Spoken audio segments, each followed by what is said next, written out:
Hi everyone, Steve here in Seattle on the deck of my house. We're having a slight respite from the rain here. Thought I'd take advantage of the no rain for a few and come out and do this video. I'm sure it'll be starting up here pretty soon, so hopefully not before we get through. Hey, February, Heart Health Month, and guess what? Last Friday, it was Women's Heart Health Day. So I was particularly paying attention to the women's issues of heart health, which frankly, we haven't paid a lot of attention to as a society like we have to men. But you know, I'm supposed to be wearing red. I don't have anything red. It's just not my color. So I went to the store and got this. So there, now I got my red and we're ready to continue.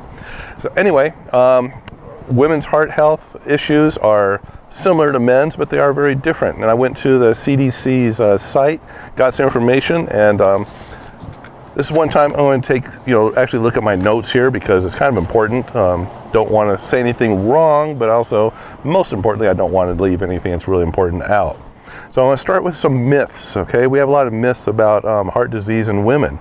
So myth number one, heart disease is for men and cancer is a real threat for women. We've all heard that, we've seen it, and it's been emphasized. But according to the CDC, yes, 1 in 31 American women will die of breast cancer in this year. And that's a lot. That's far too many. But get this, heart disease claims 1 in 4. Wow. Did you know that? That's huge, and something that, again, heart disease is mostly preventable, and we got to start paying attention to it. Myth number 2, heart disease is for old people.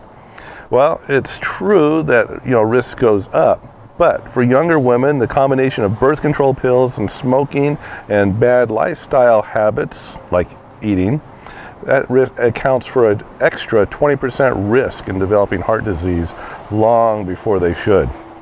I don't know if anybody actually should, but at an early age. And so while the risks do increase in older age, things like overeating, sedentary lifestyle, they can cause plaque to accumulate and lead to clogged arteries later in life. So myth number 3. Heart disease doesn't affect women who are fit. Now, believe me, running those marathons, doing yoga and all that, that's not a bad thing. It's great. However, even if you are that yoga-loving, marathon-running fitness fiend, your risk of heart disease isn't eliminated. I mean, in other words, this isn't a free pass. You can't say, I'm going to eat all this stuff, and that's okay, I'm going to my yoga class later.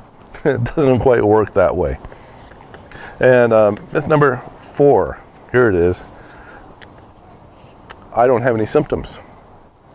Well, the fact is the symptoms for women are pretty much, they're quite different than for men. They have some similarities, but for men and women there are differences. And 64% of the women who die suddenly of coronary heart disease, well, they had no previous symptoms. And it's because the symptoms vary greatly. Many times women aren't really aware of them. But I will get to more detail on that in just a minute. Now, there are many causes of heart disease and many different types of heart disease. You have heart failure or congestive heart failure, which means that the heart is still working, but it isn't pumping as like it should, so the body's not getting enough oxygen. Arrhythmia or abnormal rhythm of the heart, which means that the heart is either beating too fast or too slow or irregularly. And this affects how the heart is functioning, whether or not the heart is able to pump enough blood into the body. And of course you have heart valve problems. Now those are congenital. You're born with those generally, and not a whole lot you can do about it other than, hey, take care of the rest of yourself so that you don't add on risk on top of risk. Now, I said I was going to get back to symptoms, and yes, symptoms of the heart attack, particularly for women: uncomfortable pressure, squeezing, fullness or pain in the center of your chest that lasts more than a few minutes, or it goes away and comes back. Now, pain or discomfort in one or both arms, not just the left arm like we see on TV, the back, the neck, or the jaw, and even in your stomach. Shortness of breath with or without chest discomfort, and other signs such as breaking out in a cold sweat, nausea, or lightheadedness. Now, there's many things that can cause all of that. Breaking out in cold sweat, hey, night sweats, right? But as with men, the most common heart attack symptom in women is chest pain or discomfort. But it's important to note that women are more likely to experience other common symptoms, particularly the shortness of breath, nausea, vomiting, back or jaw pain. So if you're experiencing those things, be aware of it. And I'm sure it doesn't mean a dull ache here and there. You're going to know that it's pain. And now, the important part, and this one's really, really big. What can you do to prevent it? And there's many things that put you at risk, but one of the most, one can control some of them and some of them you can't. But studies have shown that healthy choices results in 330 fewer deaths of women dying of heart disease every year. And here are a few lifestyle changes that you may want to consider. Take a little check of where you are now. Number 1, don't smoke. Don't need to say anything more about that. Manage your blood sugar. Well, don't need to say a whole lot more about that. This is Valentine's Day. I know the candies are coming, but, well, it's not Valentine's Day today, but it's Valentine's Day month. Watch those boxes of candy. Now, get your blood pressure under control. Now, wives, this means don't get so pissed off at your husbands because they do something stupid. And lower your cholesterol.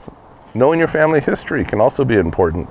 Stay active. Yes, go ahead and get to the marathons and yoga, but it doesn't have to be that extreme. Just walk every day. If you do 2 miles, preferably 4, that makes a huge difference in your overall fitness, and you really will pay off big time for you. And of course, obesity, as we know, leads to all kinds of heart issues.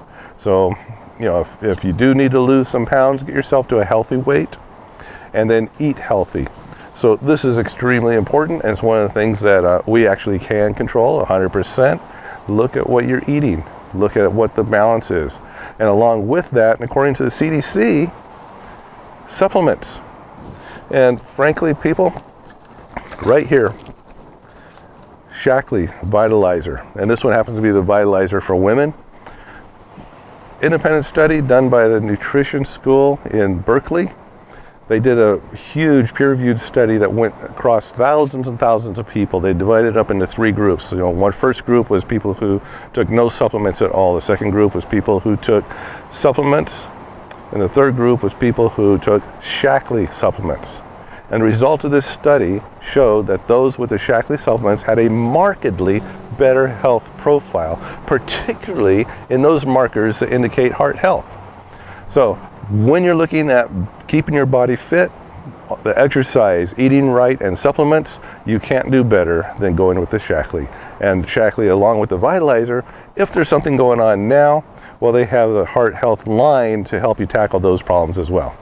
So until next time, expect great things.